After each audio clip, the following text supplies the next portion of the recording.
getting set up for our live here. We're on Facebook and Instagram today. Thank you for all who are tuning in. My name is Emily from Miss Emily Teaches, and today we are going to be talking about the summer slide and how you can avoid that. If you don't know what it is, we'll talk about what it is and what you can do to, to avoid that for your child this year.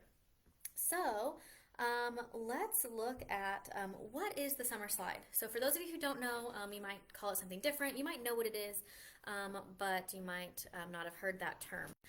Basically, when students stop school in May or June or whenever your last day of school is, students do nothing for the entirety of summer. They don't do anything in June, July, or the first part of August, and then they lose a lot of that information that they learned, especially that last or that second half of the year, that second semester, January through April time.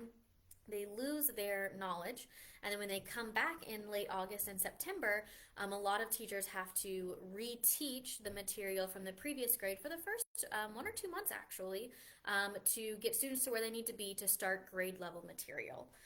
So students who are shaky on their math skills, students who struggle with reading, they really, if they're not doing anything over the summer, they are going to have a hard time coming back to school in the fall.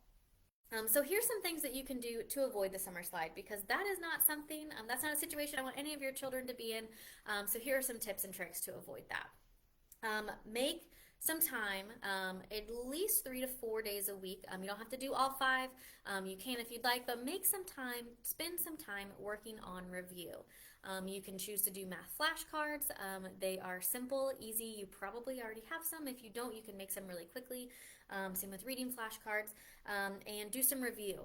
There are tons of games now on Amazon as well of review games that kind of not necessarily trick your kids into learning, but just some review games that are fun and exciting to play while getting some review in.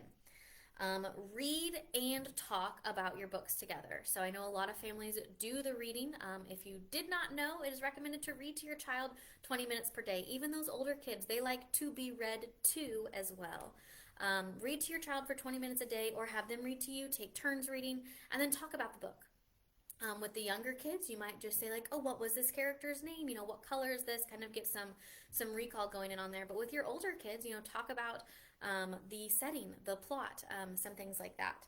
And then make learning a part of your real life, right? Oh, so many students are asking me, I get asked this question at least once a week, when am I going to use this in real life?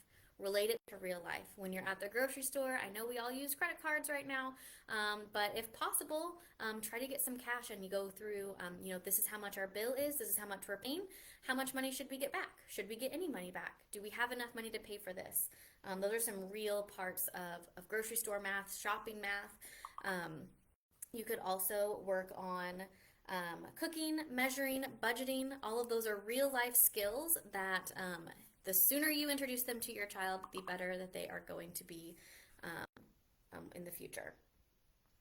And then make learning social. So try to involve, if you have multiple children in multiple grade levels, you can still have some good learning going on there, include their friends. When I was little, I did a lemonade stand, and my parents they told me I could do it, but I had to keep track of everything. So, how much did I spend? How much did I make? What was my profit? That's a great summer activity if where you live allows for that. And also, if you're interested, I do have summer learning programs. I have group classes going on right now that would help with your child to not go through the summer slide. I have math programs. I do have one reading group right now, and those are starting this week. I'll start another round in a few weeks if there is interest for that. And I will offer early bird pricing for summer groups through the month of May, and in June those prices go up. So if you have any questions, please reach out. Please let me know how I can help you. And thank you for tuning in today. Good to see all of you. Thank you guys for being here, and I hope you have a great rest of your day. Thank you.